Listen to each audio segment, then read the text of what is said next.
You know, when I was young, I knew I'd have to train to be an assassin. It wasn't what I wanted, it's what I knew I had to do. It was just our way. Being born a shadow mage was the reason I was forced into this line of schooling. Too bad no one ever told me what would happen when I graduated. When someone in my world is born, they are born with one of multiple different types of magic. Shadow mages are born always being trained to be an assassin. We are to be the guardians of people from the shadows, born with chains around us from the start, much like the regional rulers we watch. It's one way how we are like them, but I have a secret too. I left being an assassin after my graduation, and I'll tell you why. For my graduation, I was sent on a mission to prove my capabilities. This was to show if I should graduate or not, so that I could become an official assassin after. The mission itself went fairly smoothly until the very end. As I was about to finish, I was captured.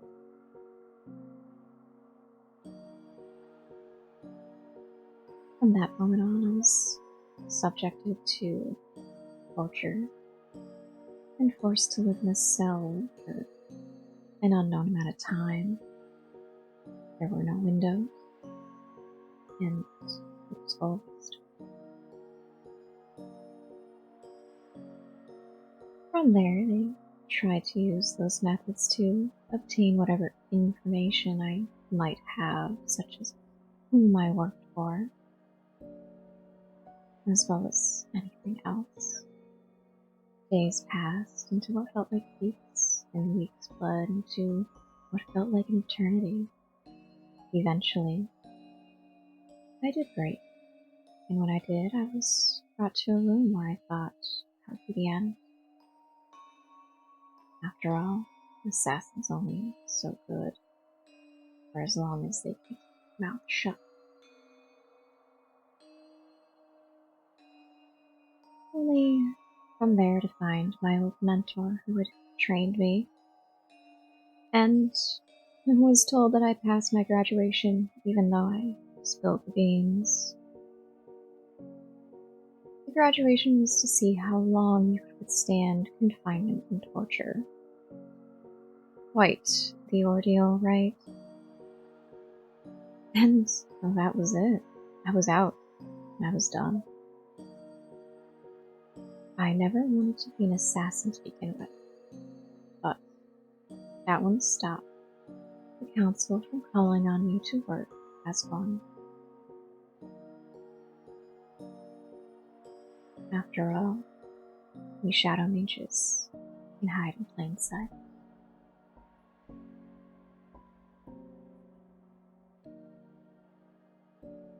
You know, when I was young, I knew I'd have to train to be an assassin. It wasn't what I wanted, it's what I knew I had to do. It was just our way. Being born a shadow mage was the reason I was forced into this line of schooling. Too bad no one ever told me what would happen when I graduated. When someone in my world is born, they are born with one of multiple different types of magic. Shadow mages are born always being trained to be an assassin. We are to be the guardians of the people from the shadows, worn with chains around us from the start. Much like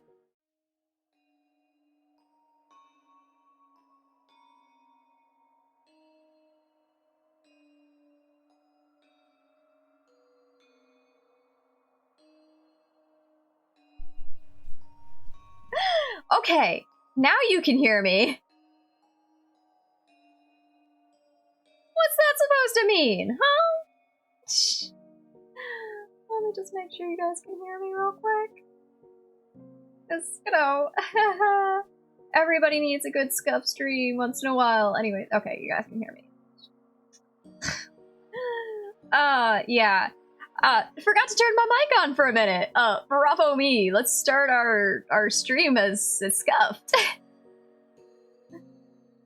Nah. Not every stream, just most. You know, sometimes I get it right. You know, once in a while. It's just not all the time. It's like maybe once a month, once every month, once every other month. You know, just something like that. It's scuffed a lot. But anyways, how you doing? Welcome to my first ever world building stream. You know, I have all the power. I am god of my world that I create. That's a terrible thought. Oh my god.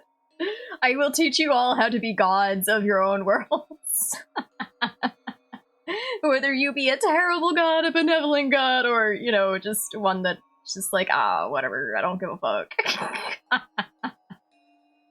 You know, there's gods of every flavor. I'll teach you how to be at least a god. What kind of god are you gonna be? That's up to you, man. I can't tell you that shit.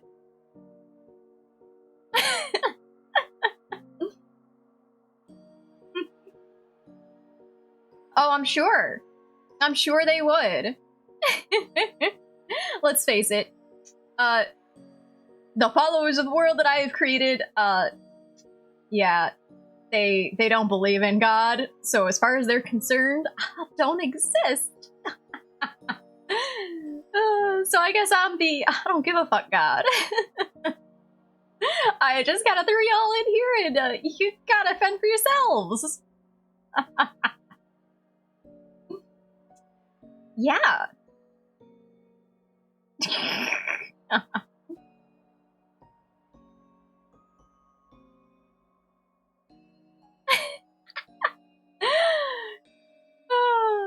You know, that's a good point. Hi, Cat. So for this, we're probably gonna have both Cat and Sal join us at some point.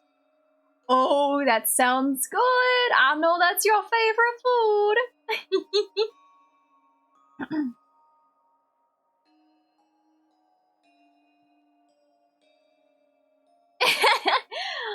Well, you know what?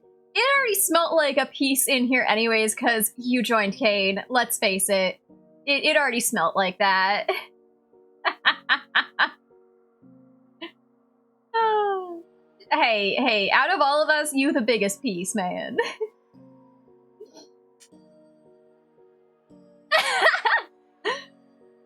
Yeah, well, I never said I was a good person. I never said that I was polite. If you guys assumed that I was, that's on you, man. So, I don't know what to say about that.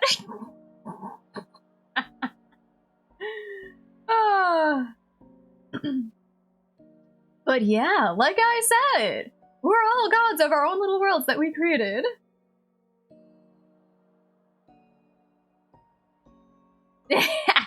Well, I'm glad you knew that I was a devious individual.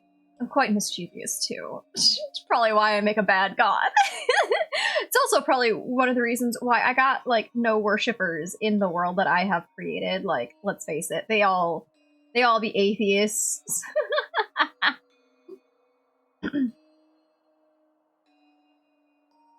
Oh, yes, you just torment them, don't you? Hello, Sal!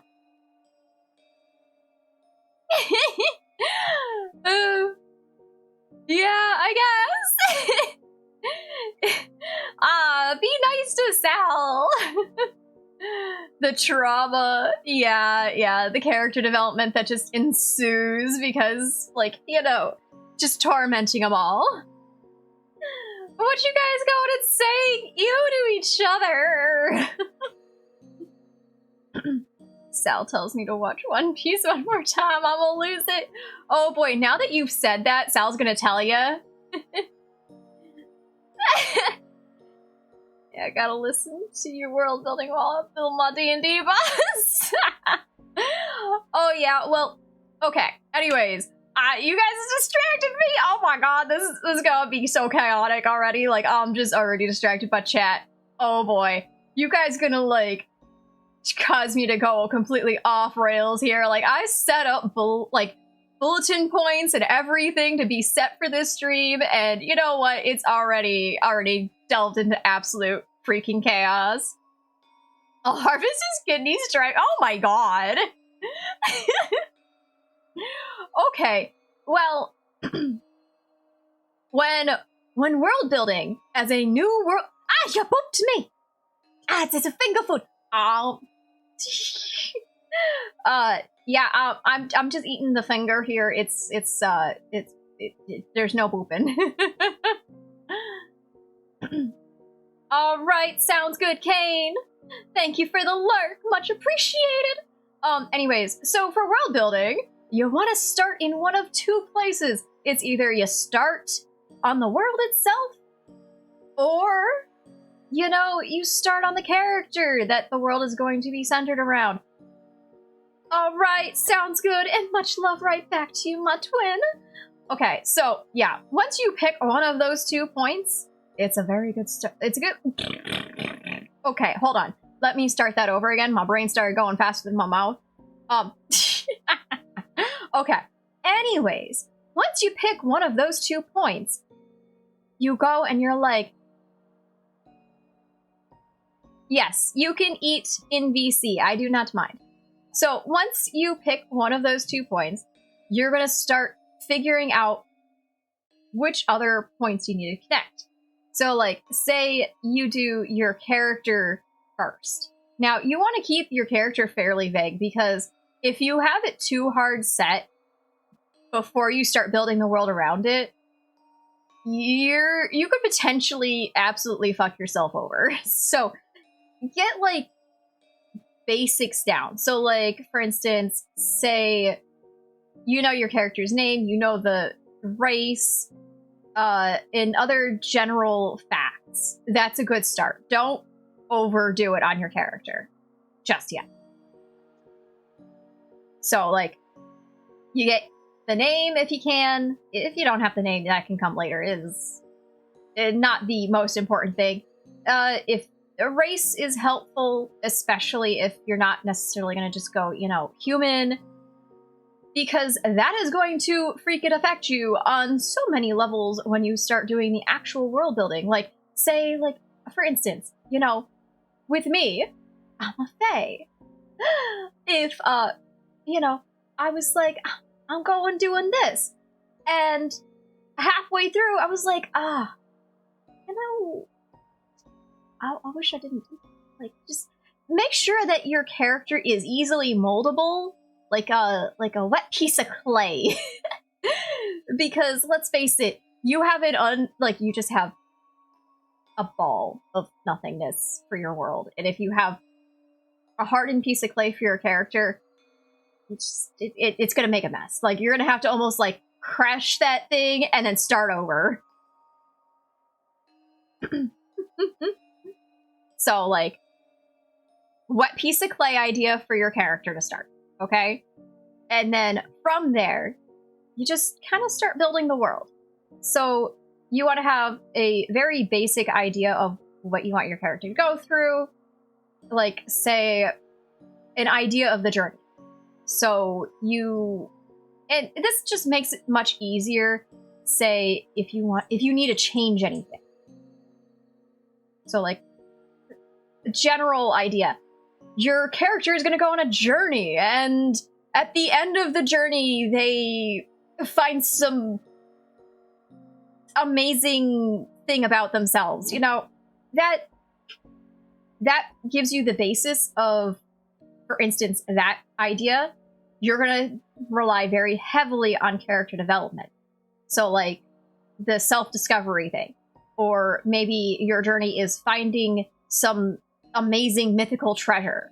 It just, as long as you have the base idea, that gives you so much to work with, and you haven't corralled yourself in too much. If you have a set backstory and everything like that, it can be much more difficult to work with and change things later on, because there's going to be elements of that backstory that you're probably going to not want to change at all. Oh. Uh-oh. Uh-oh. Uh-oh. Am I good? I'm loading. Oh no. Uh-oh. Uh-oh. Uh-oh. Uh-oh. Uh-oh.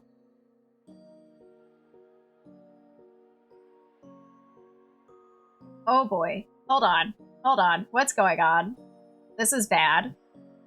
Uh-oh. What do you mean this is excellent? That's not excellent. What is going on? Hold on. What? Hold on. What? Hey, hey, hey, hey, hey. Come back to me. Come back to me. Come back. Come back. Come back. Cut the crap. Oh, are we good?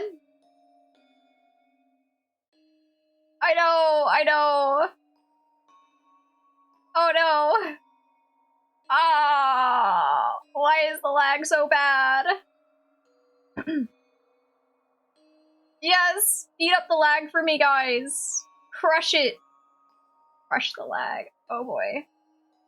Okay, am I good? No, no. Still lagging. Shh. Okay. I think I'm okay. Are we good? Okay, I think I'm good. Where was I? Oh, yes. I was talking about if you had, like, a set backstory for your character. Sorry about the lag again, guys. I think it's good. I think we're good for now. We'll see. Anyways, so say that you have, like, a set backstory. If you have no wiggle room, this means that you're gonna kind of make yourself struggle a little bit more, because you have to now make sure that your world caters to that backstory. And that can affect a lot of things. So it's good to have basic ideas instead of hard set, stories already set up. Because if you're doing the character and the world building, the more malleable your character is, the easier it is to mold them to fit the world better. Are you guys getting what I'm saying? I hope I'm explaining it properly, because I've never explained world building to anyone before. So I'm doing my best. So, as I was saying, let me just get rid of this. Like, moving on from the character now to world building, say that you're going to do the world first. This is an absolute blank canvas. You have created no characters. You have literally the ultimate blank canvas. And in my opinion, having the ultimate blank canvas makes it a lot easier.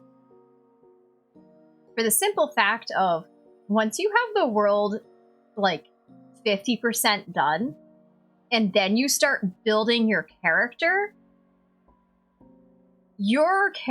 will fit seamlessly into your world that you have created, because you already have the major chunks done for your world. Now, this doesn't necessarily mean that it's impossible to, go character and then world. Like, you can do either or. It's all dependent on, like, how you go about it. Like, if you do, equal world building, equal character building, That's not a bad way to go about it either, and that is an option.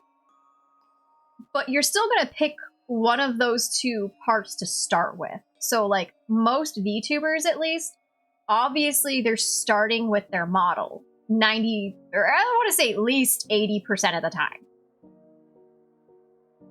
So, like, majority of the time, you are starting with your model. Then you're moving on to the world. Even if it's, like, you know, piece by piece. Like, for instance, I started with my model. But at the time, I didn't really know where I wanted to go with it. And honestly, my original model idea was going to be a cyborg. Like, you know, or not a cyborg. She was going to be like an automaton, pretty much. Like, you know, a robot.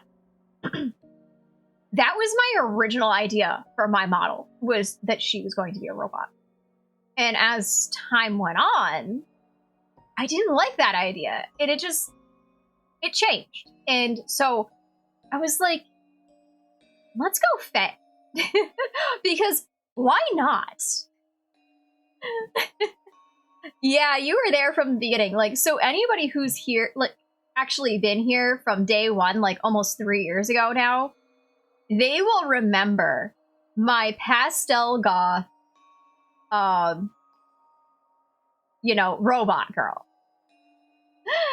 Back when I was first learning Vroid too.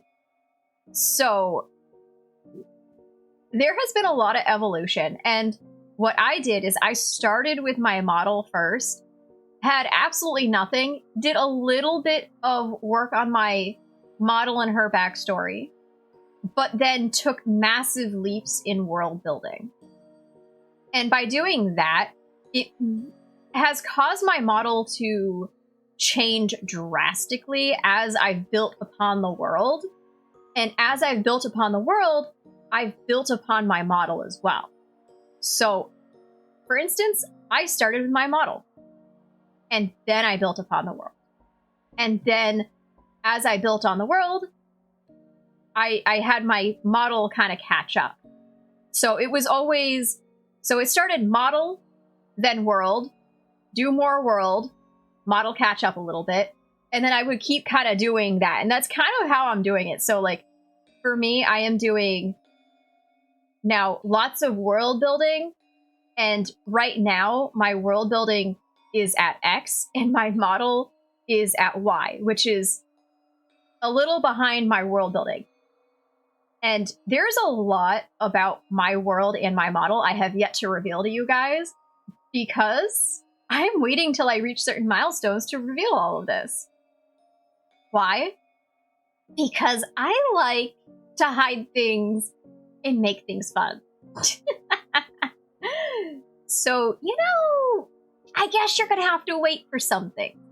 But for, you know, the sake of world building and character development as a VTuber, I definitely would say that the method of, you know, building your character and then doing lots of world building first before you have your character catch up is the best way to go about world building as a VTuber.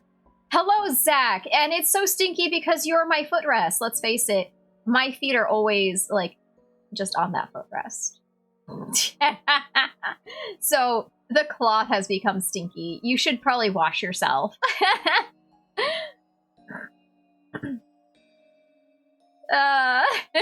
Hey, Zach, you had to know that was coming. You asked a question, I gave an answer. So these are kind of the steps that you're going to want to think about and follow as you move forward with world building and things like that. The next step is actually going to be mostly about world building. So you're going to want to think about the world as a whole. Like, what kind, like, are they all going to be humans? Like, what kind of races are going to be there?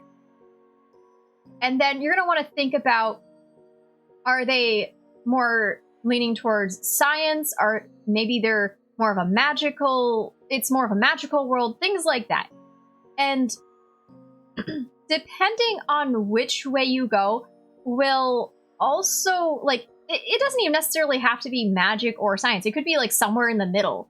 Like, you know, it doesn't necessarily have to have either or, you know, more or less. Just, it could be middle ground. But regardless, is that whatever path you choose for your world in that aspect is going to shape a lot of things. It's going to shape government, it's going to shape the people, it's going to shape potentially even the land itself. Oh my god, thank you, Nocturne, so much. Thank you so much, Noc. I so greatly appreciate the bits.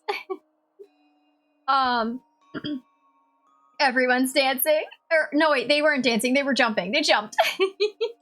So yeah, as you go forward with that aspect, you're going to want to then think about the composition of your world.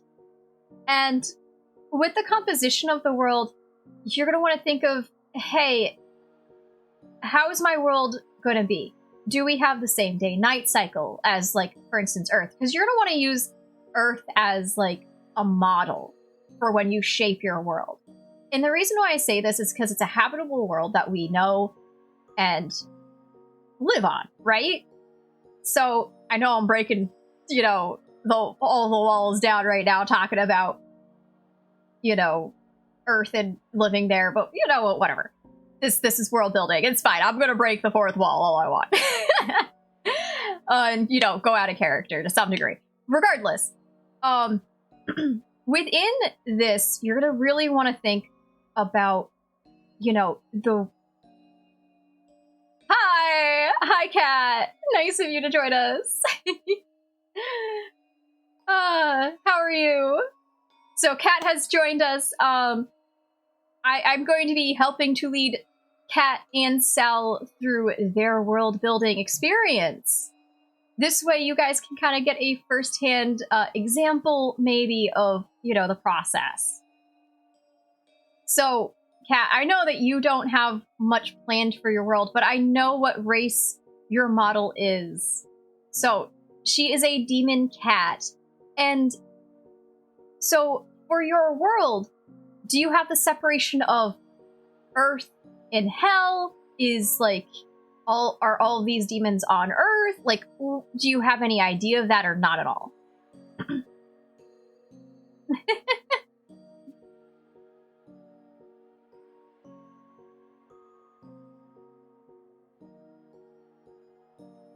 Okay.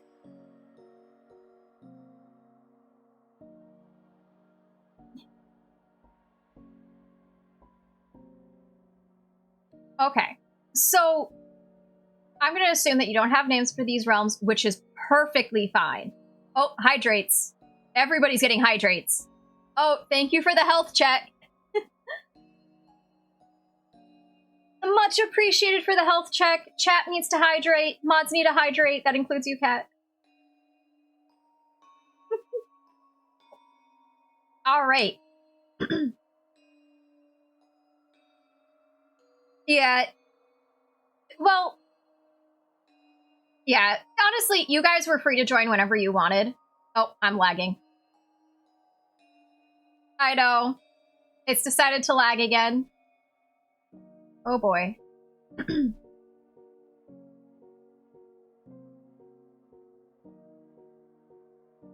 All right, I'm gonna just turn off stream avatars and see if that helps.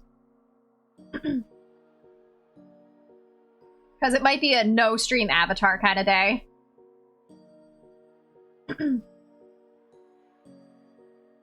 Yeah. Honestly, I've run Google Chrome with like 25 browsers, like tabs open, and had no issue. Give you an idea.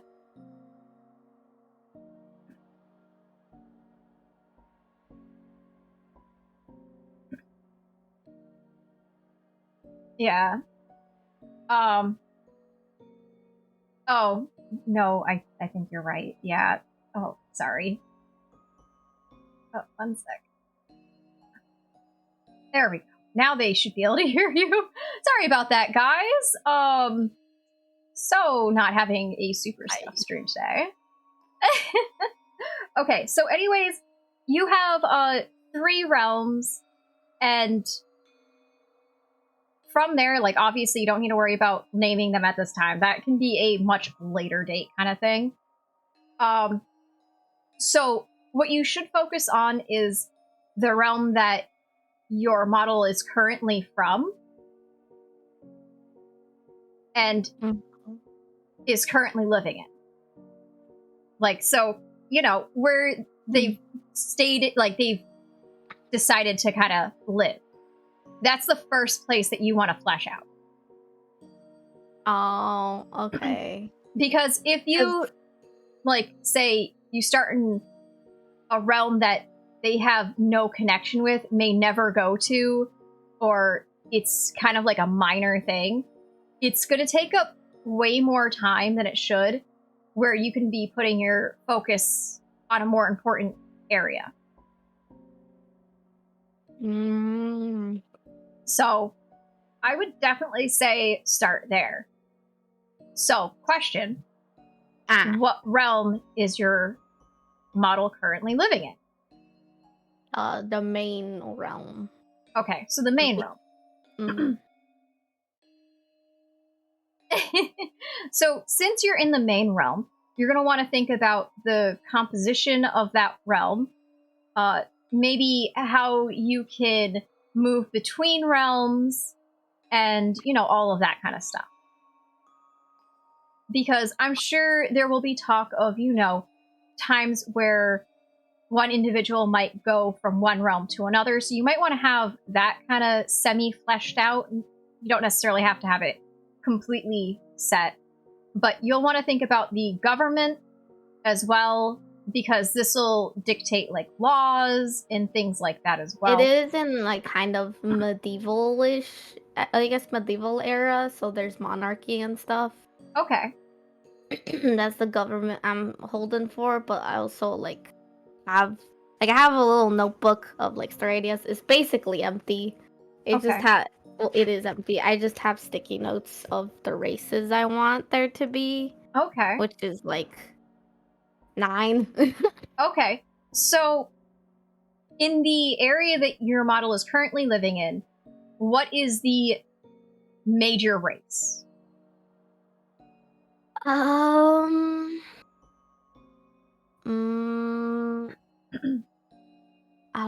haven't really thought about it. I just know the which races live. Obviously, the angels and the demons live in a separate realm. Yeah. So that's probably like something that you would want to think about, like, since you said that she's in the main realm, which I imagine to be kind of like an Earth-like world, if not Earth itself. Yeah, like there's different regions, and each region is like each race. But obviously everyone's like free to live wherever they want. Okay. But one thing's for sure is there's obviously gonna be humans, and I'm gonna make them the assholes. Oh, I see. Because there's humans, angels, demons, elves, fairies, werebeasts. Because I couldn't think of names for just human animals, essentially, that could turn into animals. So I just called them werebeasts. Well, the other thing that you can use, now, it depends on lore and stuff like that. There are creatures like skinwalkers, which are usually dogs, but I've seen some depictions of them as animals in general. And so you could even create your own. Yeah, that's why I just decided to call them. Yeah. And then there's merfolk. They could technically fit with werebeasts, but they need the water. They need to live in water. The seawater. And then fair. I have that dryads. Kind of makes me think of the Selkie. I don't know what that is. So a Selkie is a fae type creature that wears the skin of, like, say, a sea lion or some sort of animal, and they turn into that animal, and they live in the water generally. And when they come on land, they remove the skin, and then they look human. Oh, that sounds fun. So that's an idea that you can play with even potentially for them. Yeah. I'll just like throw out ideas, just things that you can play with for like the races when you get to that point. Yeah. I also have dragons, but they're like Okay. not human. They're just actual dragons, but they're not on the mainland. They live on like an island off land. Okay. Because they're like big and they don't really have space there, and they're more like independent and wanting to be on their own. Okay. They don't want to be bothered by the other races and stuff. I'm gonna say this, and this is nothing negative. It sounds like one of the reasons why you may not have gotten very far is because you have so much going on in your universe that it's hard to pick one place and stick to it because you feel like you need to do it all. And you want to do it all now, but you don't know where to start. Yeah, okay. So what I'm going to tell you is to work on the area that your model lives in. Wherever she's currently living, that is where you start. And that is your starting point, that is your focal point. And then you expand out. So what you're going to need to do is you're going to want to figure out what region she's living in, which will be what races that she's going to interact with most. So then once you figure out what races she's most likely to interact with, that might, affect how she perceives these people that she lives near. Like, say she lives next to humans, you said that they're going to be assholes. Well, I imagine that they're going to be very discriminatory towards her who is not human. And yeah, and like there's a thing that people are wary of. Like, it's just like a little thing, but one of the things they're wary of, like, were beasts and demons, is their thing is if they get overly, like, I guess, angry or something, their, like, animalistic or demonic side can just be like, okay, lose control. That actually... And so they're, like, very cautious around them, being like, oh, don't piss them off. You don't want to die. Yeah, no, that's actually a fun thing that you can definitely play with, even. And that can actually mold your character's personality. That can do a lot for like character development, even too. Like, there could even be like a breakthrough. Like maybe she lives next to these people for X amount of time, and something happens, and their point of view is changed of her, be it positively or negatively. It's something also to play around with as an idea for later, but definitely figure out what region she's going to be in, and what she's interacting with. Because I think that's where you should start and where you should focus most of your energy on. I already have an idea of where she's going to start. Yeah. So I think it's with the elves. Where she's going to travel around in the beginning of her, like, being in that world. Okay.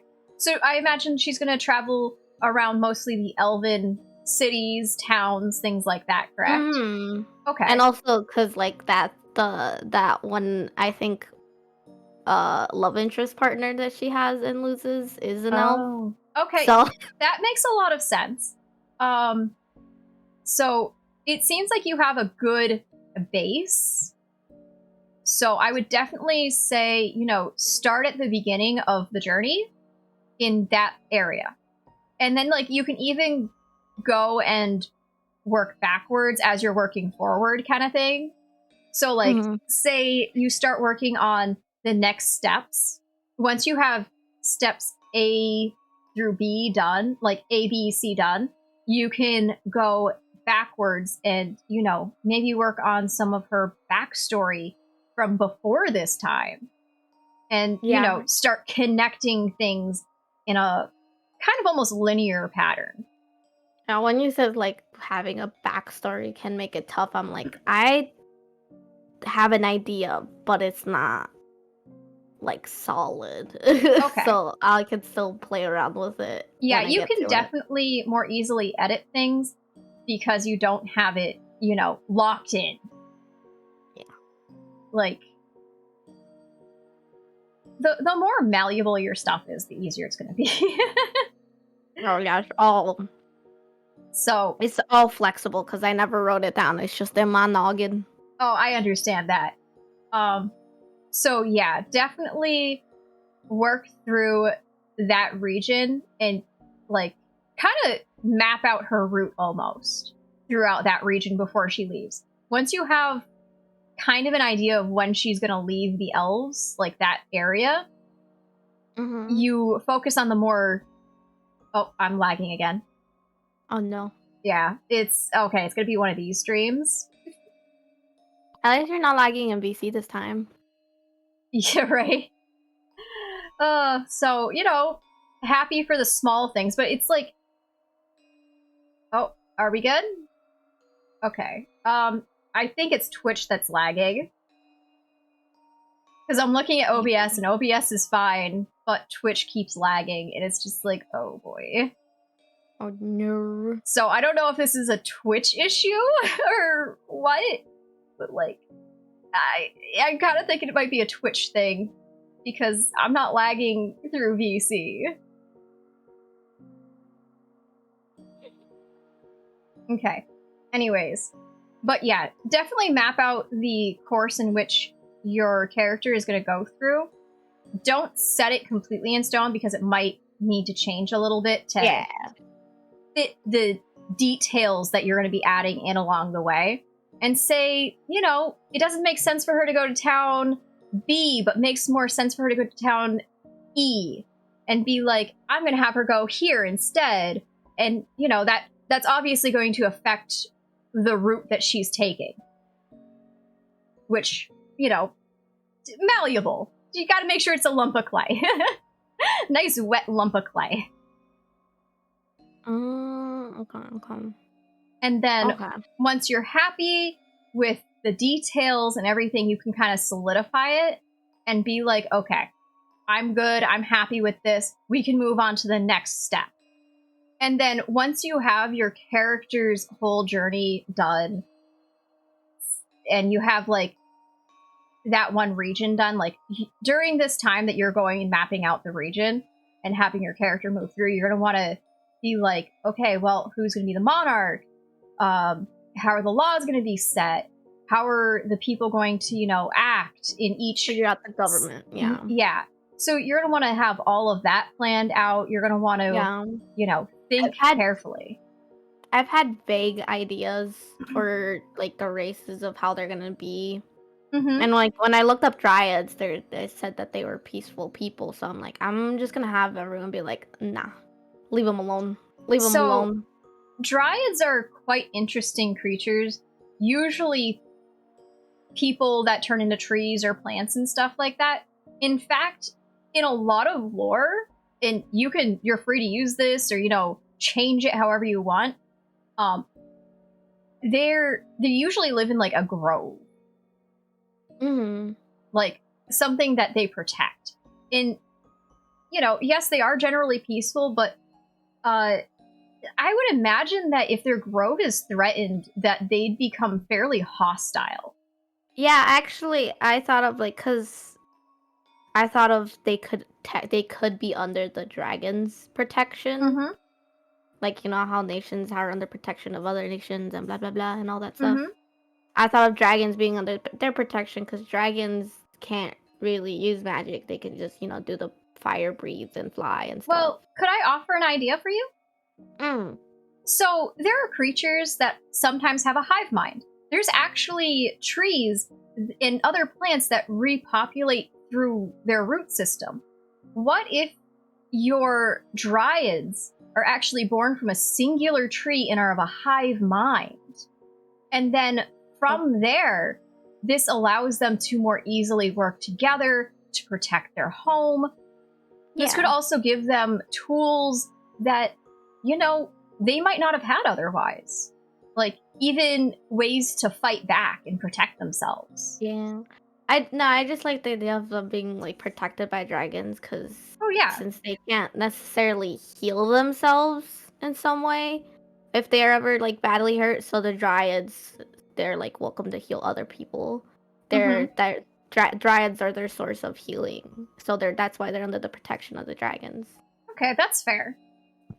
Yeah, no, I just figured I'd give you that idea. You can use all of it, none of it, parts of it, whatever.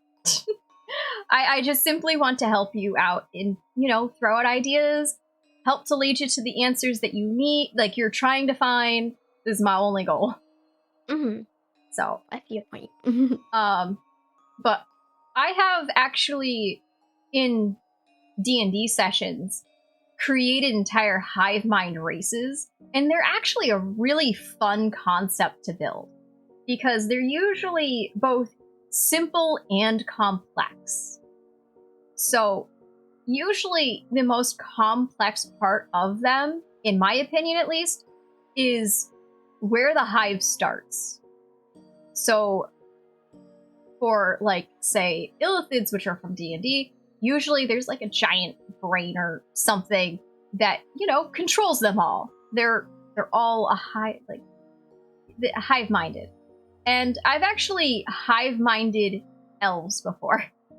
Not even kidding you, I really did. I made elves a hive mind in a D&D campaign. Very interesting concept. And they were actually made into a hive mind by a very large tree that was magical and it was cursed.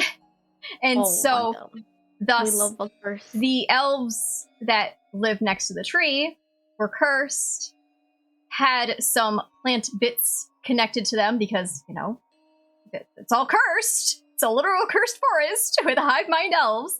And yeah, like, you know, just ideas to kind of play with even. But that might be an element that you might want to think about. Not necessarily that you'll use, but, you know, curses in general. Especially because it sounds like you're going to have magic. And curses are always a fun thing to also play with. I like magic. Yeah, I do too. It's always a very fun and complex thing to utilize.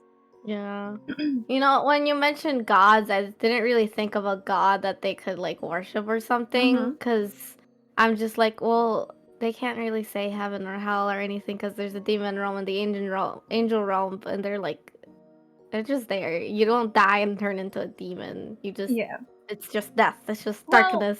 There could still be religions in some small sects that might be, like, secluded. And usually they develop their own beliefs. And you know what? Yeah. Just because there's realms doesn't necessarily mean that that's going to, like, completely destroy any belief. Like, like within the world that I've designed, my race did once believe that divine magic, which are those that can, like, heal and see a little bit into the future for a couple seconds, XYZ, that they believed that those powers came from the gods. And it took many, many years before they realized that no, this was not a divine ability. This was something that you're born with. Like, it's not something that's given by gods. Yeah. I've, like... I've thought, like, for humans is the only people, like, ones I thought of to really say of any beliefs, and that's, like... But they are also very narcissistic assholes. They want to believe what they want to believe. They don't care what other people say. You could also utilize a concept that was used in Egypt, where it's the king or the pharaoh that is a living god. And so if the humans are narcissistic, I could see a king or a queen being like, I am God. You are to worship me, kind of thing. Yeah. I think, like, some of the human citizens would think, like, the angels are being like, oh, it's the angels, see, it's the god. But it's just the angels in reality. Like, no, we're not. We're not guardian angel. What? Are you? No. It just put a weird relationship between the races. No, I understand. But the thing is that if you're going to use narcissism in a race and you're going to widespread that kind of thing, they're probably not going to look at angels as gods. They'll look at other humans, I would imagine. Maybe. That's just an idea in my thoughts. You do as you please. Yeah. I think I'm using, like, the narcissism as a general one. Like, I know not all humans there are gonna be assholes. Mm-hmm. It's just really the government. Oh, okay. You know what? That's fair.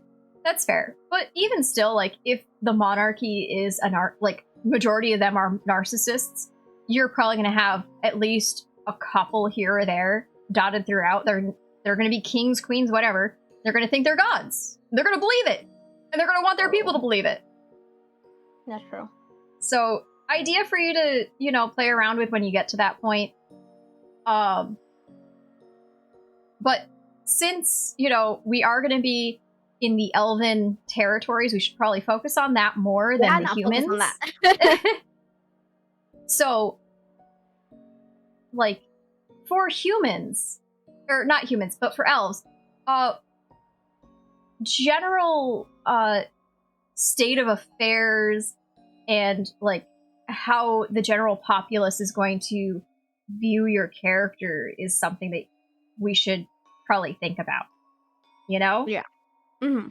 So, what is their overall demeanor for majority of elves? Like, are they kind? Are they suspicious? What are they? I've never really thought about it. But sorry. You're fine. I guess I'd say like they'd be kind people, but Okay. they're like low class, high class, and stuff, and some of them will be snooty. Okay. I don't know. So but it sounds like you're gonna have a lot of high elves. Mm-hmm. You do know that there are different like races for elves, right? I do. I just never really thought too much of it, and I'm like. So usually the snootier elves are generally thought and believed to be the high elves, which usually have blonde hair, blue eyes. They're very fair. Yeah. In complexion and everything. Yeah, because the ones the like elves that I'm thinking of that were she's surrounded with in the beginning when she's first on the Elven region in the main realm, basically, is like with kind, hardworking, like small town elves. Okay, so that would probably be much more akin to like a wood elf. They're usually darker haired, darker complected, better to blend in with the forest and the region around them. Mm-hmm. So that's kind of what you're explaining to me or depicting for me, is they sound like wood elves. I don't know if you're going to separate even the elves by race. That's entirely up to you. You could actually go and, just do a mix. Do like one elf race and they just all look different. Just all what you want to do. Yeah. I'm just throwing out information for you. You do with it as you please.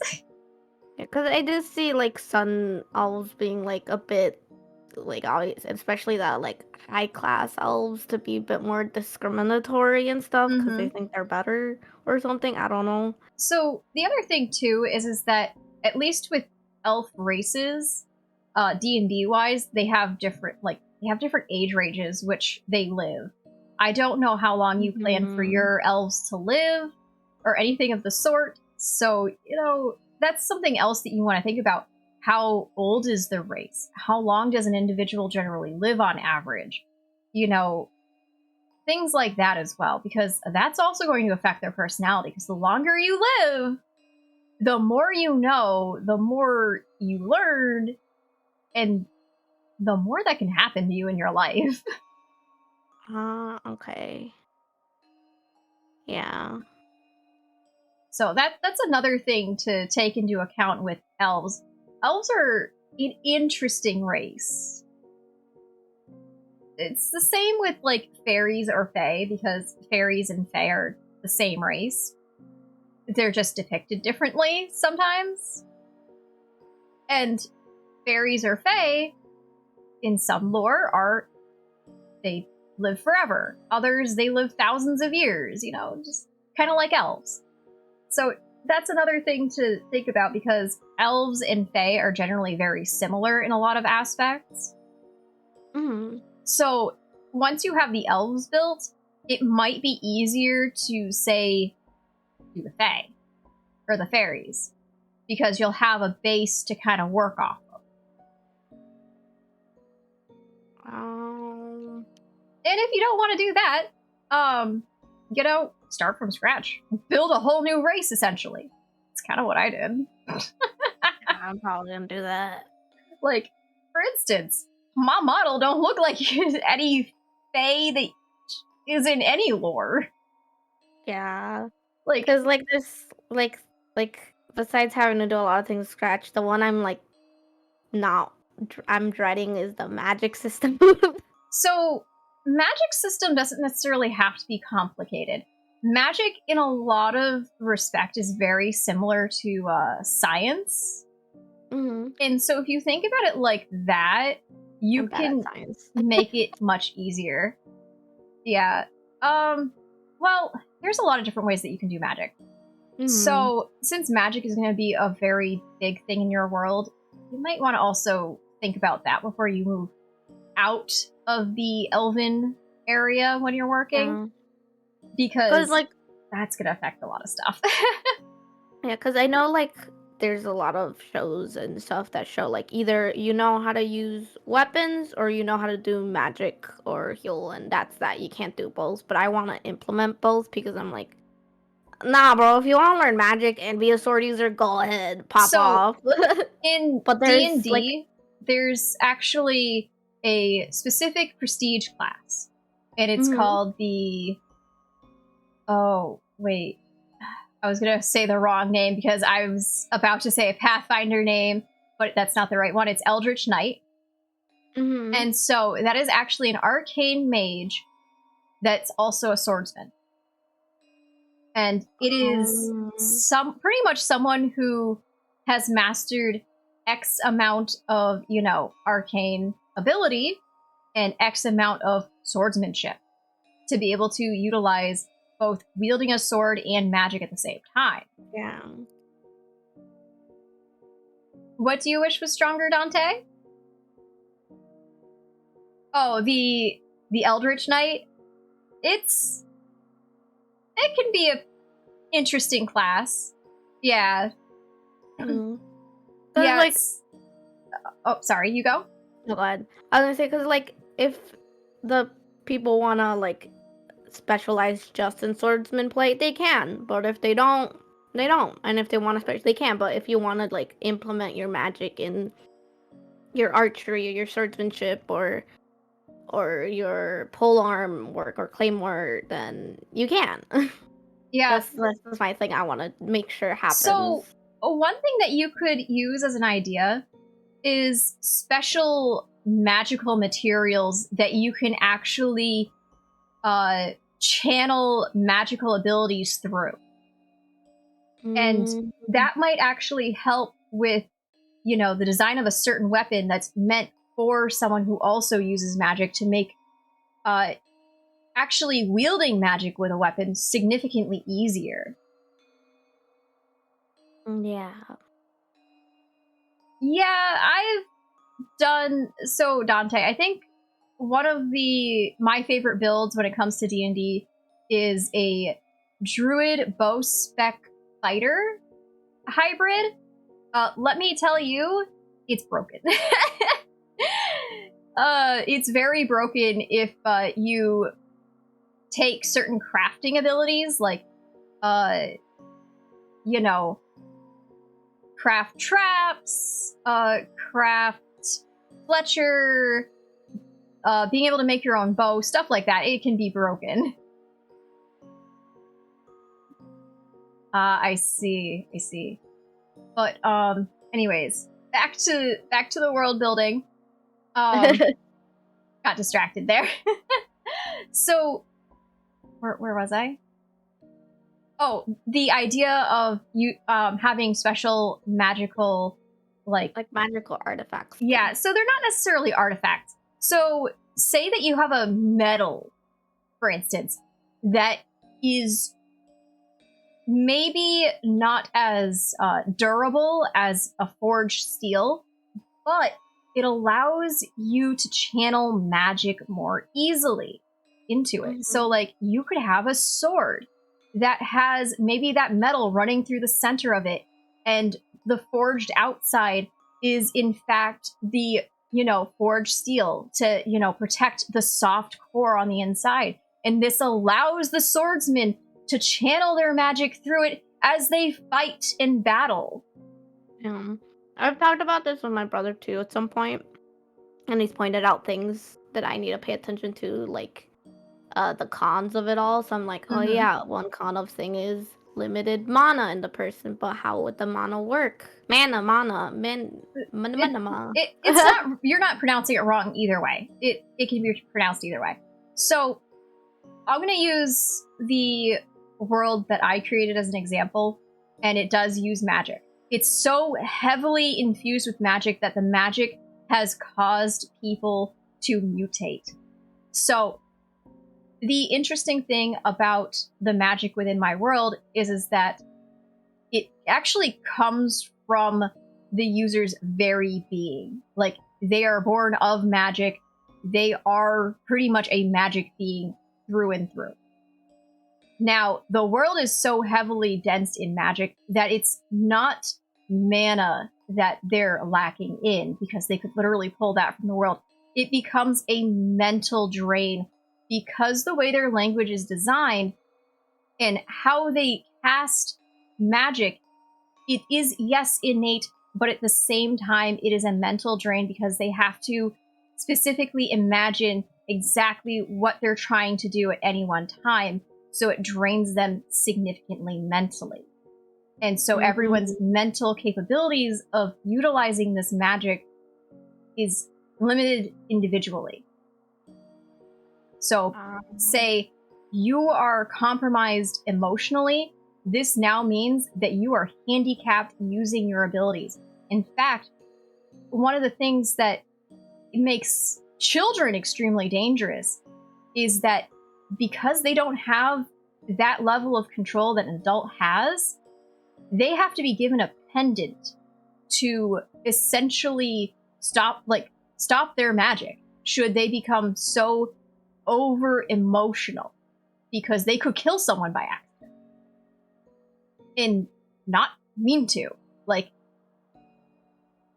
it's a whole thing. Like, you get over emotional, you could release a magical ability the likes of which that you didn't mean to.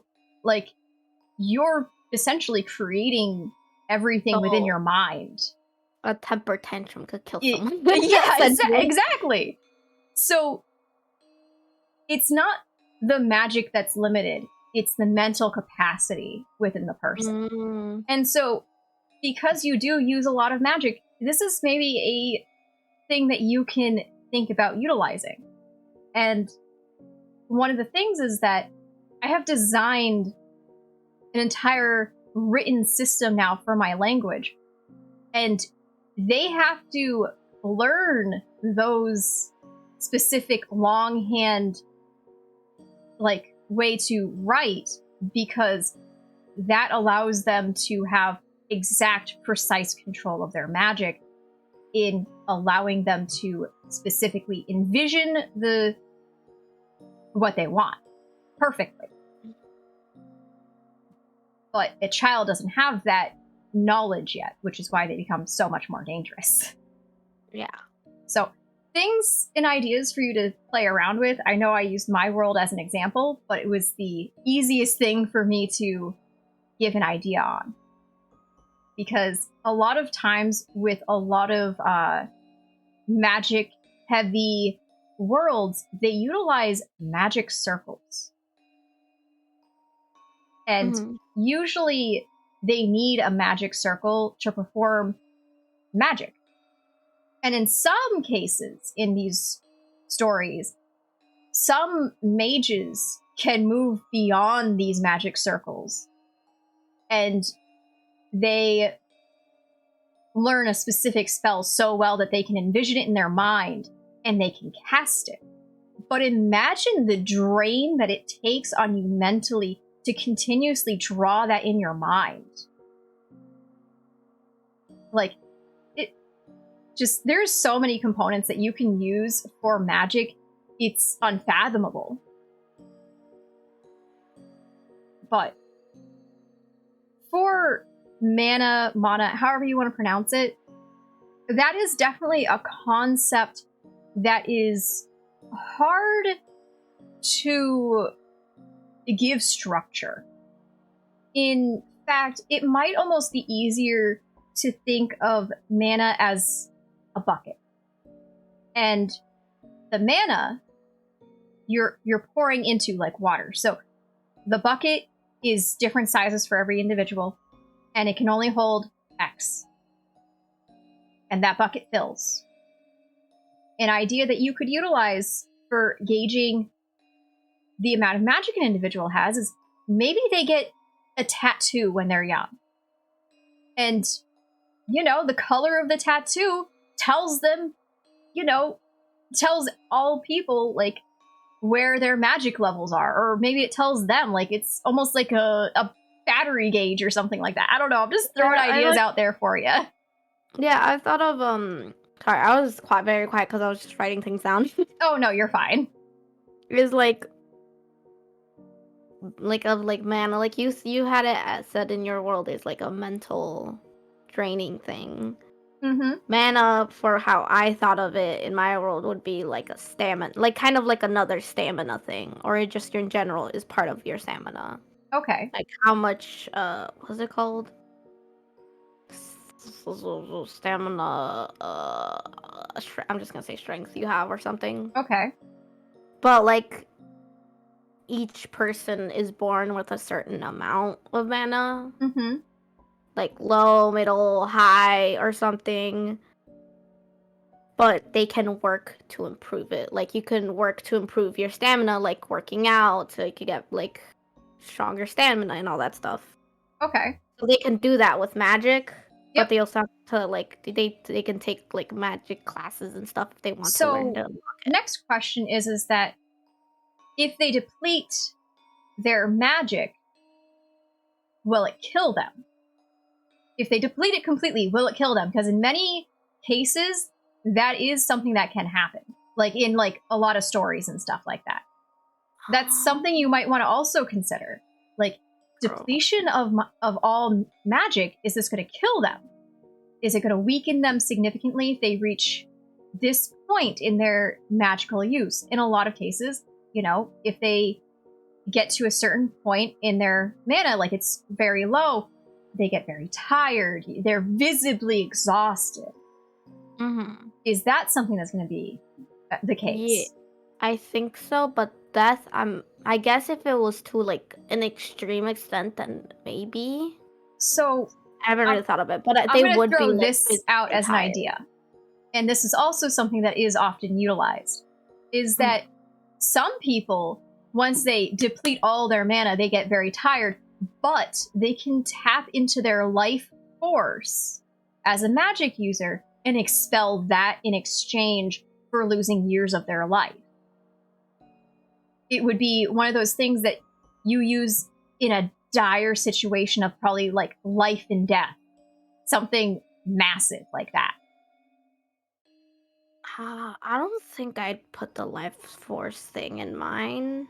Mm-hmm. But it sounds interesting. So I'm not sure. There's a lot of things that like you can do, which is very interesting.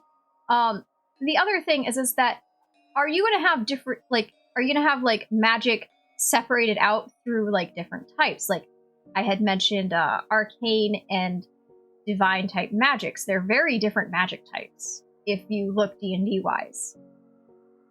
Well, when I think of separate types of magic, I think of like the classes or schools, like elementalists, healer, things like that. Okay. Or, since I don't really know the difference of like arcane and all that stuff. So, arcane magic in D&D is things like fireballs, a lot of damage spells. There's like no healing.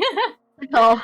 And divine magic, you're able to heal. You do buffs. You can utilize some attack magic, but you're definitely more of a support. Oh, Except for druid, because druids are interesting where at a certain level you can turn into an animal and just maul someone to death as a bear. Oh yeah, clerics are busted. Yeah, clerics are busted. But like even also divine mages in D&D also generally at a certain point have the ability, depending on their alignment, to like, for instance, smite evil. Like, it's a literal ability that they obtain to like be able to just smite evil. Like, sense like if someone's good or evil, something like that. Like, the amount of damage that is done when you utilize like something like smite evil it can be insane. So that's kind of the idea of, you know, divine versus arcane. It like I simplified it as much as I could, because I feel like if I use certain terms, I think I might go over your head. So I tried to make it as simple as possible. Yeah. I'm just thinking about a lot of this thing right now because I haven't really thought of my world too much until like you brought it up for me. And the other thing that you could do is you could utilize different schools of magic, and people can tap into different schools of magic. Like, say you use the elemental magic, you'll probably have like a school name for it. And that's something that you can learn. So maybe you major in that, and that is your major, but you minor in some amounts of healing or herbalism. And, you know, that's like your little support, your little minored class that you took that you have some knowledge on that you can build off of, maybe on a journey or something. I haven't even thought of schools at all, like in general either. Like, so when I say schools, I'm not meaning a literal school. Like, you know, you go in and you necessarily have a school. So magic schools are called magic schools because that's like what you've learned. So like enchantment, like enchanting, XYZ, like you probably have like a school that you picked. Mm-hmm. Spell lores. I've never heard of it being called spell lores before. Do you use 5th edition? Because if so, I don't use 5th edition. 5th edition is not the version that I utilize. Seems like everyone uses 5th edition now. Senior old school. Yeah, I am. 3.5 all the way, baby. Oh, Warhammer. That's why. Yeah, I don't know much about Warhammer, so I can't really draw any information off of that. But, so for instance, I'll just quickly pull up all the schools because I can't think of them all off the top of my head.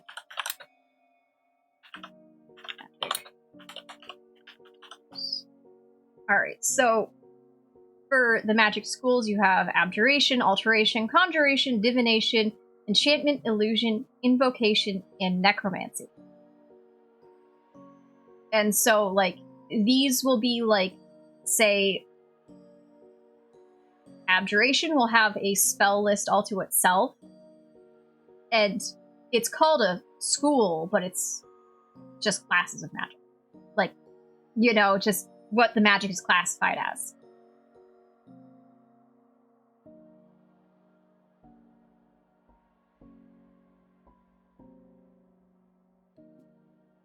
Ah, I see. I wouldn't know that otherwise, because, like I said, Warhammer, not something that I delved into. So, yeah, like, that's kind of something that you might want to think about.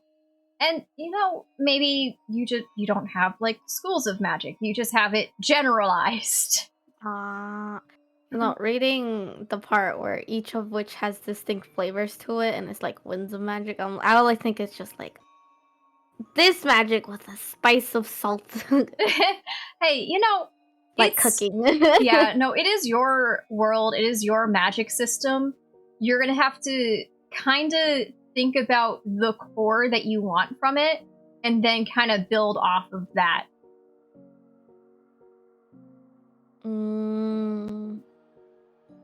When I make a world, me personally, I start with the entire world, and then I start going from region to region. So currently, I have the entire world designed. I actually have images of it. I have the entire world. I have not only the world, but even where the moon is placed, what the moon is composed of, the entire way that, they figure out a year. I have it all figured out, but my bias is showing for sure, but Runeterra is my favorite fantasy world. That's fair. Everyone's gonna be biased towards something. But for me, right now, I am building off of the most important region, which is where my model has pretty much lived, is living. So that's what I am building and designing. When I started my world, it was a city, and it slowly turned into a nation. And neighbors. I see. That's not a bad way to go about it. And there's not a wrong way, that's kind of what I'm telling Kat to kind of do, actually. Runeterra equals League of Legends universe. Oh, okay, that makes sense. It wasn't clicking. And then I made a completely unrelated application for a campaign. I see. Nothing wrong with doing all of that. It can be easier to build things in small chunks over kind of doing what I did. I kind of bounced around a little bit, and that's not something I would advise for someone who's new to world building. Talking and saying my things for my world building in certain parts, I realized the mana section. Mm-hmm. I think I realized I've gotten inspiration and taken snippets of from other stories, like the mana, the way that you have to kind of unlock it. That's something in Ruby. You gotta unlock your semblance. That's their magic. Oh, okay. And I know there's gonna be a center in the entire world, a center where the leaders of each region meet up, either annually or every other year or something like that. I just picked it up. Probably and a neutral area, I imagine. Yeah, and I got that from Warrior Cats because they have that. Okay. And I didn't realize that until now.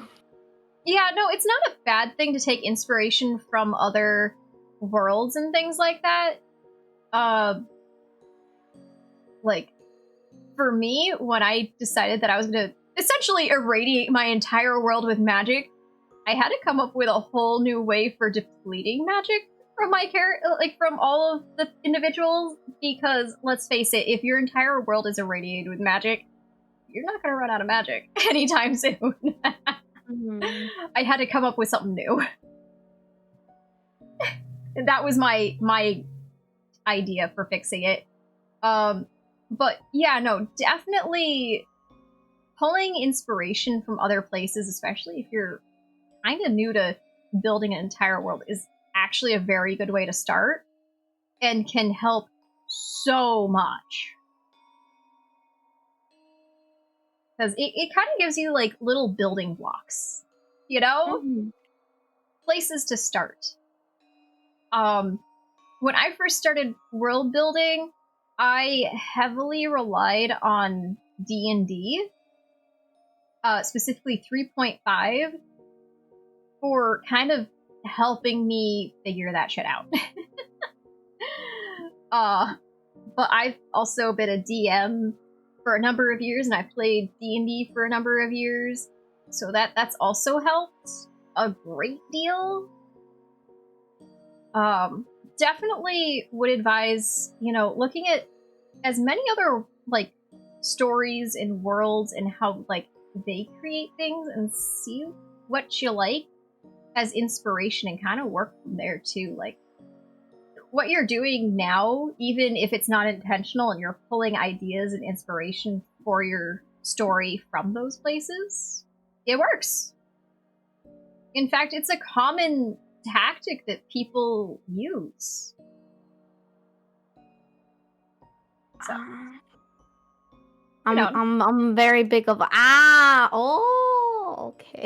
I guess.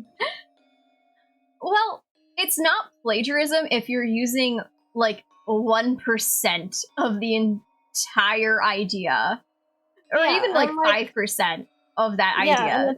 And like it said, nothing's original, so. And there's always gonna be people out there being like, hey, you got this from this person. I'm just like, yeah, and they got this from this person. Yeah, honestly, at this point in time, there's no such thing as originality anymore. Like, there's just not. Like, everyone's building off of each other at this point. It's just how you do it. How you piece the puzzle together. Like, what pieces you pulled and how you're piecing your puzzle together. That's really how it... All it really matters is that you're not going and copying piece by piece one world. Yeah.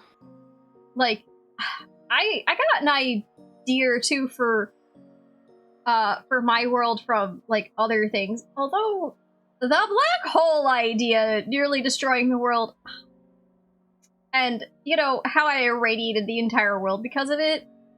I have yet to find something that, did that, but I'm sure there's something out there that has done something similar, and I just haven't found it yet. Like, honestly, I don't think that my idea was original, because I'm sure someone somewhere has done it. Exactly. So why worry about it unless, like, you're blatantly copying someone else. Exactly. Like, word, and just changing the names. And at that point, it's just like, hey, that's fair, Dante. That's actually really common too, to have like even a D&D world like inspired by whatever you're interested in at the time. But yeah, no, I think I've given you quite a bit to think about and work with, haven't I, Kat? Yeah, I can't really think of anything else, because other ideas I've had with like my character and world is like, okay, that stuff has to wait. I need to work on this now. I need to work on the Elven region. That's my big goal to tackle. Someone booped me. I had to do finger food again. Thank you for the health check. We'll stretch.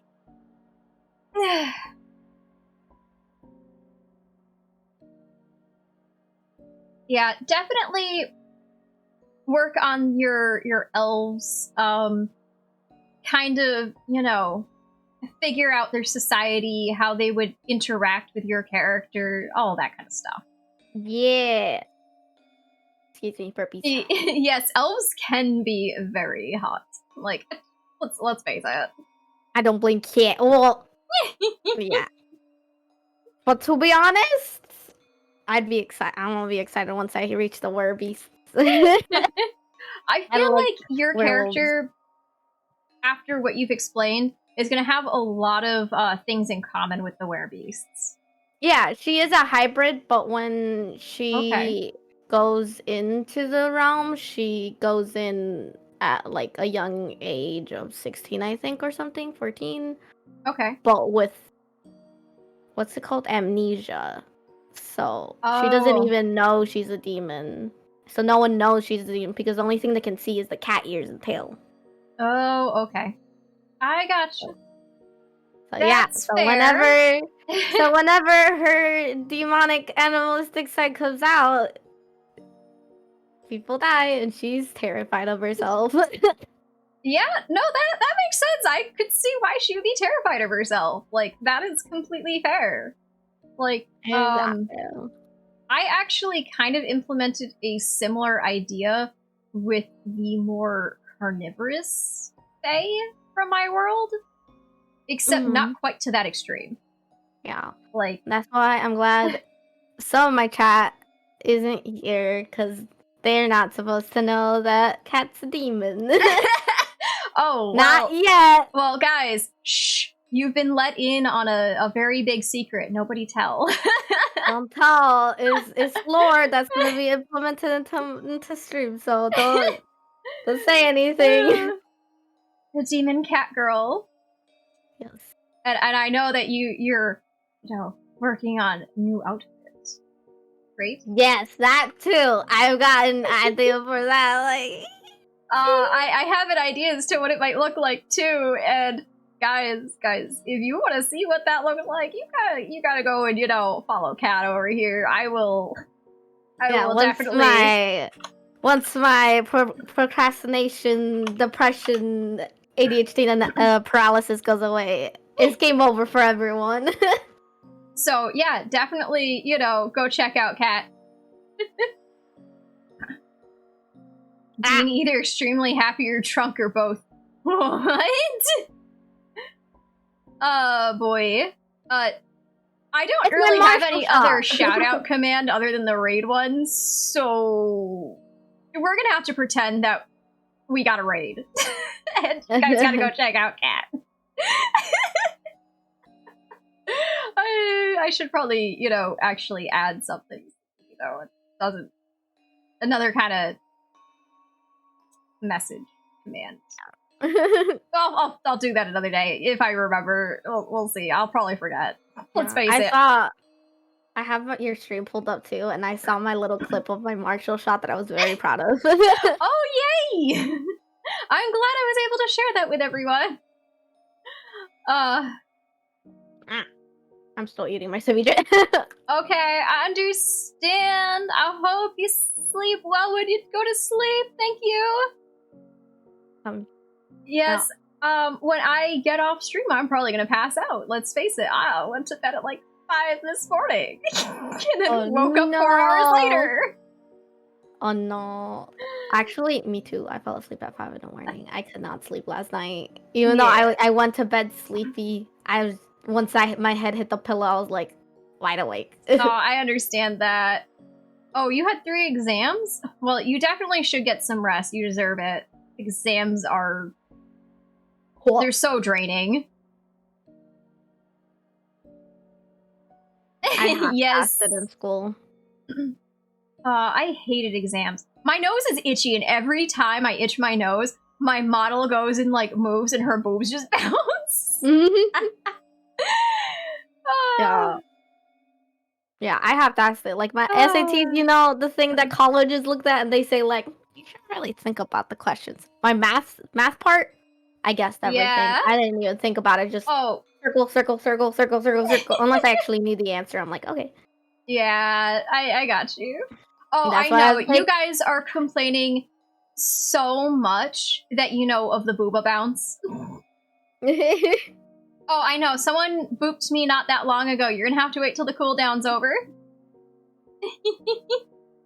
My nose is itchy because you guys keep booping my nose. That's what's happening. I blame you guys for itchy nose. Yeah, what you got on your fingers that's making her nose itchy? I know you guys aren't complaining. You guys are probably like, your hands. Them booba bounce. Let me just see some more of that, man. I'll boop you more.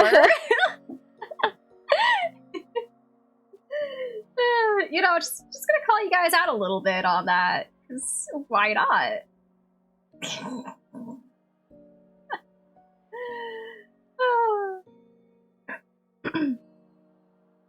When is Sal gonna join? It's been like an hour and a half, man. I was waiting, being like, is he waiting for me to hop off? Being like, okay, I'm gonna go. It's Sal's turn. Like, I told him that, you were joining too, so it's like, there's no surprise. So, like, I told him, I was like, jump in whenever you want. I don't know, like, I'm gonna end up ending stream before he jumps in at this rate. Wait, huh? Oh, yeah. Yeah, Sal, where are you? Hey, come in here now. Where is you? How dare you? How dare you leave us like this? Right? Like, I said that to him, like, he said, thanks for letting me know, I can join in a bit, like at 5:40. Like, yeah, bro. My abandonment issues are kicking in. My abandonment trust issues are kicking in because of this. Mother. You're right, jumps in decently after stream. That's what it seems like. But you know, when he jumps in, I'm gonna be off stream because I'm gonna be like, okay, good night, kid. I'm taking a nap. I'm gonna take a nap. Right? I have to go play Valorant. Mm. Oh, yeah, that does sound like lots of fun. Knights, I love knights. Yeah, I think the most fun character I ever created that was a generic character, or was meant to be, was the Stable Boy. And let me tell you this. I threw raptors, like velociraptors, at my group. Do you know what they did with the velociraptors? And now, they looked at me and they're like, these velociraptors are X size? And I'm like, yes. Oh, so, we can ride on their backs, right? I'm like, if they all don't die and you can tame them. I shouldn't have said that. But it was also amazing all at the same time. So, what happened was that they freaking managed to not kill a single one and tame them. They spent 6 months taming velociraptors. I'm not even kidding you. Tamed velociraptors. 6 months. They spent 6 months in the woods surviving, taming velociraptors. They go into town, this itty bitty freaking town, and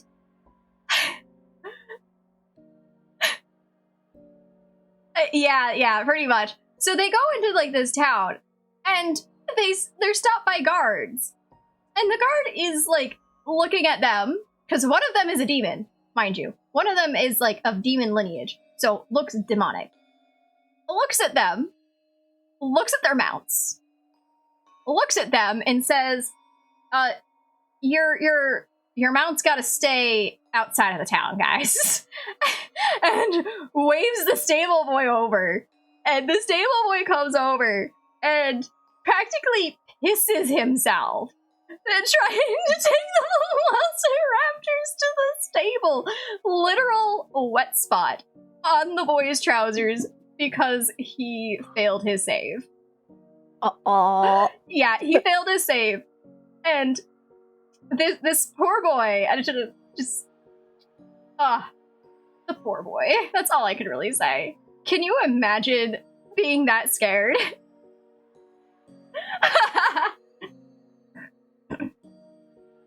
Yeah, I guess it does. So yeah, like there's the story for, you know, that whole thing. But yeah, I create interesting scenarios like that, or I create really messed up characters. My favorite character to play that I have designed, in fact, I spent over a year designing and working on this character. She still has yet to die in any campaign, mind you. But she is an elven druid multi-class bow spec fighter. And she is a cannibal. Oh my god. Throw her in Sons of the Forest. Yeah, right? Actually, she would probably be right at home there. She'd be like, oh, yeah. Cannibals? Well, that's fine. I'll just eat you too. You're my bitches now. Yeah, pretty much. But, like, literally, she is a neutral evil character that is a druid. And she's just like, yeah, I don't care about any of you guys. I'm gonna be super calculating. Oh, you looked at me wrong? Well, you know what? I'm your doctor, too. And, let's say that I took classes in, you know, human anatomy. And, oh, you were injured. Well, lie. Guys, I'm sorry, I don't have any more heal spells. Let me perform surgery on this poor bastard. And the muscle of the group lifts up the injured person, and they bleed out and die on them. Not my fault. You moved him before he was supposed to be moved. You guys were adamant that we had to move. Not my fault. I did all I could. Lies through her freaking teeth. Oh my god, she is a terrible individual. Oh, they're dead now? You know, let me have that body. We're gonna go and eat it. And not only am I going to consume it, but I don't cook my food. So we're gonna eat this guy raw. You know, fresh is best. Yeah, my elven druid character, just absolutely terrible person. Yeah. And I sent Sal punching you, Mo. oh, I'm punching you, being like, "Where are you?" I hope you guys are enjoying like my crazy stories. I'm sure you did. There's probably lots of dirty puns that could have been thought of and or utilized during this entire stream. Let's face it. It's a world building. If you could imagine something dirty, it can be made dirty.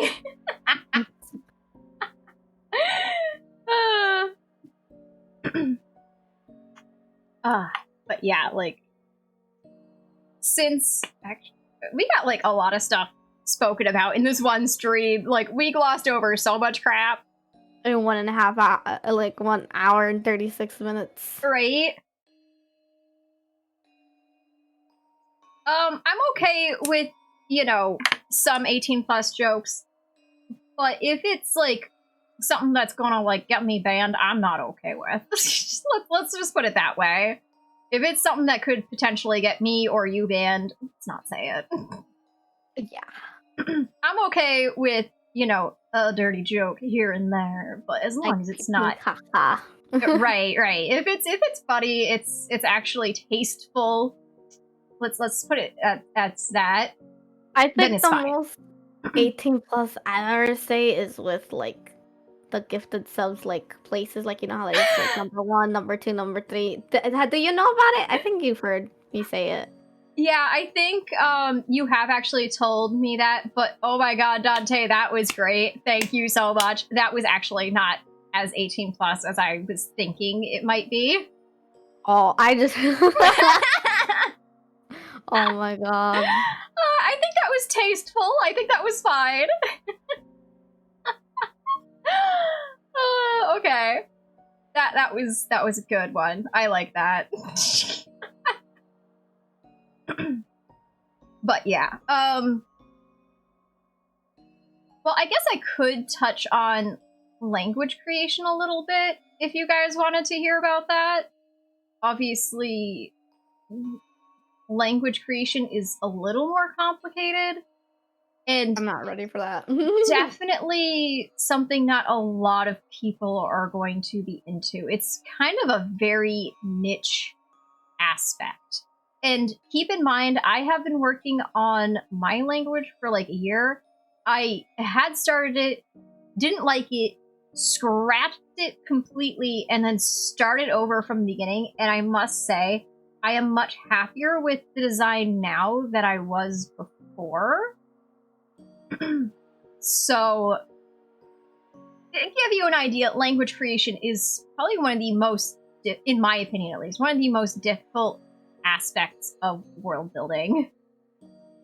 Yeah, I'm gonna be like, so look at other things. the slang for a language like that is called a conlang, which is short for constructed language or custom language, you know, kind of thing. So the conlang thing that you need to think about is the sounds that you're going to have in your language. Usually it's best advised to pick sounds that you can make and your target audience would most likely be able to make and utilize as well. So when doing conlang building, that's something definitely to keep in mind. So for English speakers, definitely look at the English alphabet, but also the English language is complex. Like, we use so many. Like, you're told that you have A, E, I, O, U, and sometimes Y, which is 6 potential vowels. That's a lie. You have more than that if you add diphthongs.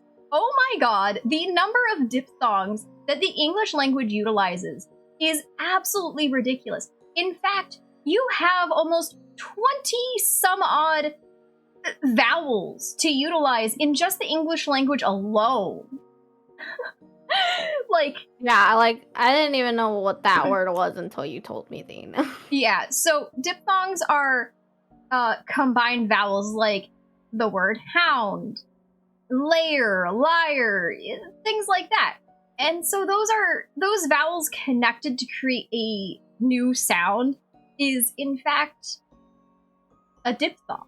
It's 2 vowels put together. And actually, in fact, if you listen to the letters as they're sounded out, you're not even using one letter to make a sound. So like A-E, that's 2 letters to create that one letter. And I just started freezing. Lag. It is not, okay.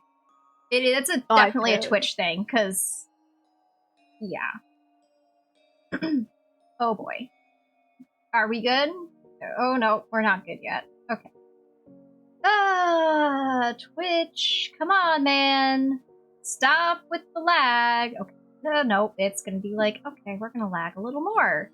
Are we good? No? Okay. I asked Twitch if we're good, and it's like, yeah, no, joke's on you, we're not good yet. We're gonna lag a little more. Okay. Well, it lags. Yeah. Now we're good. Yeah. I was gonna say, while it lags, I sent you an image of my notebook cover where I have my story. I will look at it real quick. Oh, that is absolutely cute. I like the art that you put on there. That is absolutely adorable. But anyways, with vowels, keeping in mind that English uses like essentially 20 vowel sounds, combination, etc. If you think about it, you have 24 base letters in the English alphabet. Now, if we add on the sounds and you subtract, 6 of them from that, you have 14. So 14 plus 24 is over 30. Well over 30. Actually, no. It's like 38. So you have 38 freaking sounds, if not more, probably more than that, in just the English language alone. It is absolutely insane.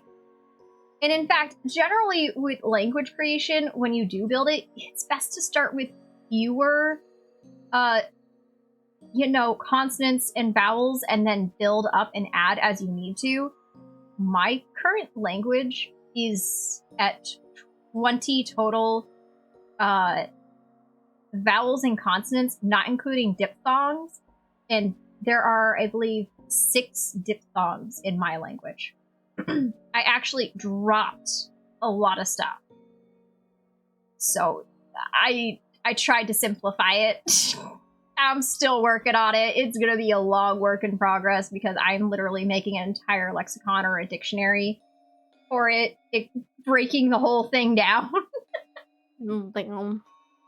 Yeah. Language creation can be a big pain in the butt.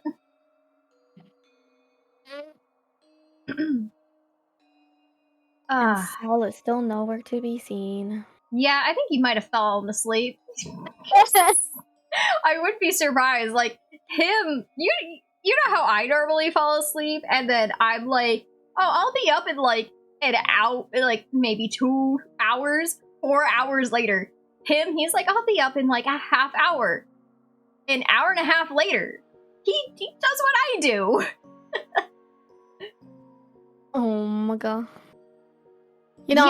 Yeah, it definitely is a sleepy Friday because I fell asleep at like 5 a.m. It is very much a sleepy Friday. Honestly, but They say don't call out lurkers, but we know Sal. So, fuck that. Fuck him. Wait, Sal, does it where are actually you? say that he's lurking? I haven't even checked. Well, he's not saying so technically he's lurking. Maybe Even he though he's went. not Maybe using the he went command. in, like, decided to lurk, and then went to lay down and just passed out. He hasn't, like, said anything to try and correct me yet, so I'm really thinking that he just passed out.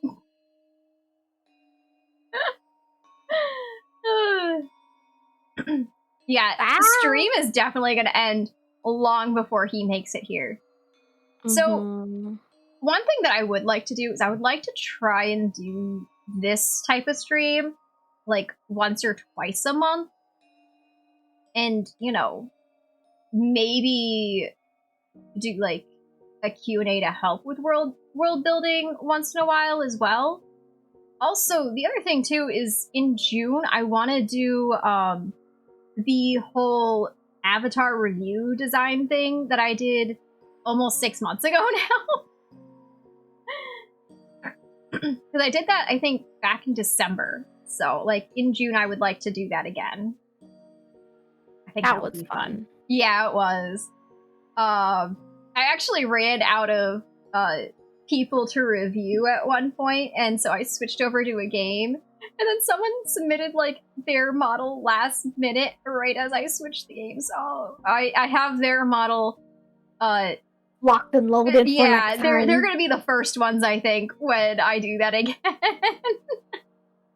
I didn't forget 6 months later, and I still remember because I felt bad. I felt so bad. I was like, "Oh, I will review your model, I promise." So that model is definitely getting reviewed when I do model reviews again. Burpees. Oh. I might submit one again if I have my reference revealed before that. I would be very curious to see. Although, let's face it, I will probably know before you even reveal it to people. Yeah, I'll be coming to you and Selene being like, is this good? Are you proud of me? I did it. Mama Dean is always proud. Did you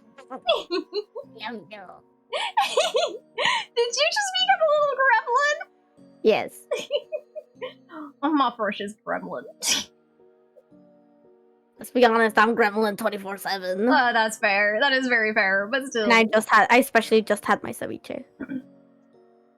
Yes, and I know that is your favorite food. I am in big happy mood now. Well, that's good. And I'm happy that you're happy. And then I'm gonna go rage in Valorant. Yeah. You're gonna be your awesome gremlin self in Valo? Up for a little bit, and then I'm gonna hate everyone in my team. I gotcha. Yeah, I'm not much of a Valorant person. Most of the time I play Valorant is because of you and others. Yeah, like, come on, Dean, play with us, one match. Like, I can play maybe 2 matches of Valo before it's kind of like, okay, I gotta get off.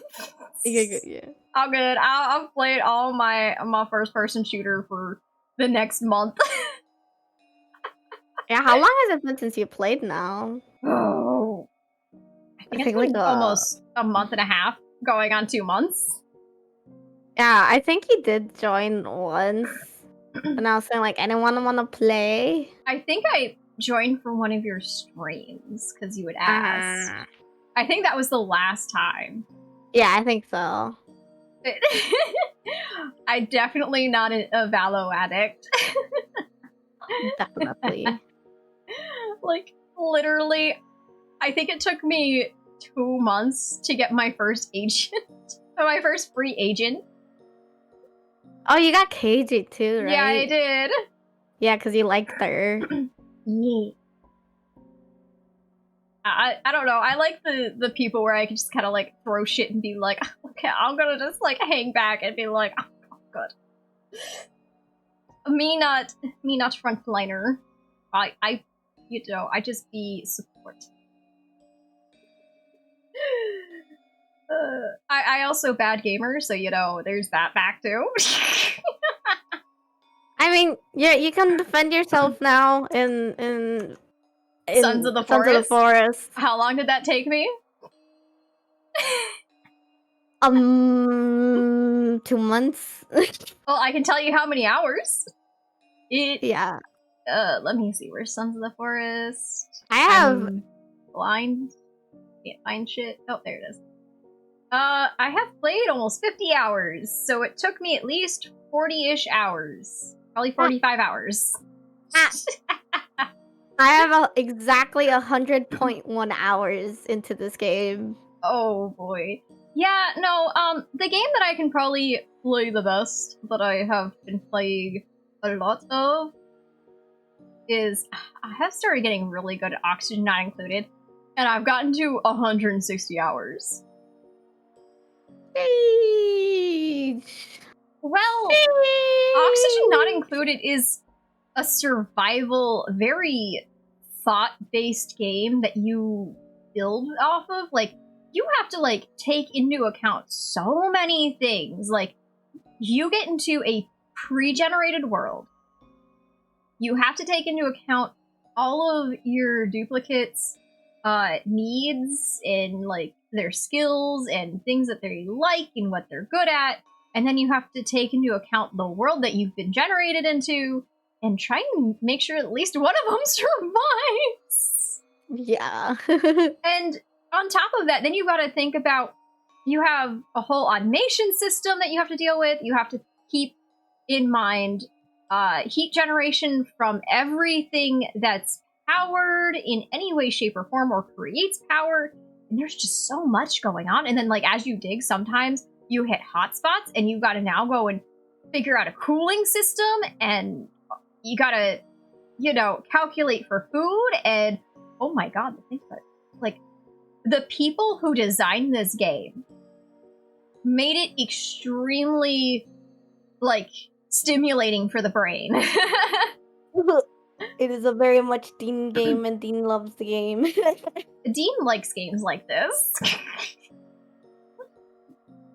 Oh, yeah. Oh, he responded! Finally, as, you know, I'm going to be ending stream in, like, a couple minutes, because I'm going to be reading someone. It took him long enough. Where have you been, mister? Because he just said, oh, what? In all caps.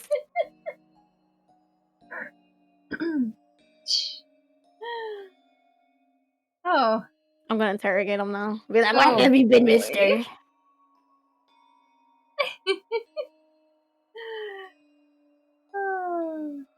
Yeah, he's gonna kind of, like, you know, join in and be like, you guys forgot. Oops. You guys left, man. I'm gonna be like, yeah, well, you know, not my fault. Big oops. Great. And then he's gonna fly his way through. Yeah, exactly. Let's face it, that's kind of his thing. But anyways, I is going to find someone to raid.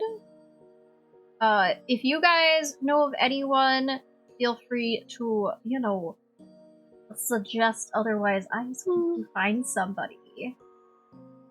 I think your sleepy is getting to me because I sleepy. Yeah, well, I sleepy. I got to the party, and I need to eat before I sleep. Even if it's like a little bit, I do need to eat a little bit. I love how Genshin pops up as one of the categories they think I'd like, most likely because of you and Christine. And there's a new update this Tuesday. I'm so excited. I have almost 20 wishes saved up for Layla. Oh, damn. That's very little, let's be honest. But it's a lot of hard work. Yeah, that's true. That's fair. Who to raid? That is my question. Trying to decide. Be like, raid me! Oh my god, he would. And be like, dude, you ain't streaming. Like, what the fuck, man? If you ain't streaming, I can't reach you. Oh, he responded. Yeah? Fan freaking tastic. He said he just got busy. Oh, okay. I see how it is. Well, I guess he misses out on the world building aspect. He'll have to wait till next time. Oh. Okay. Who to raid? I might raid somebody who's playing Minecraft, because... Minecraft. Yeah. That is world building. It is. Or, you know, it's already a built world and they're just playing through it. Yeah, he said he just got busy and had to go out for a bit, and I'm like, it's okay, lol. I just like picking on you. Oh. Yeah, it's fun. He's easy to kind pick of on an him. easy target. It sounds terrible, but it's true. He kind of is.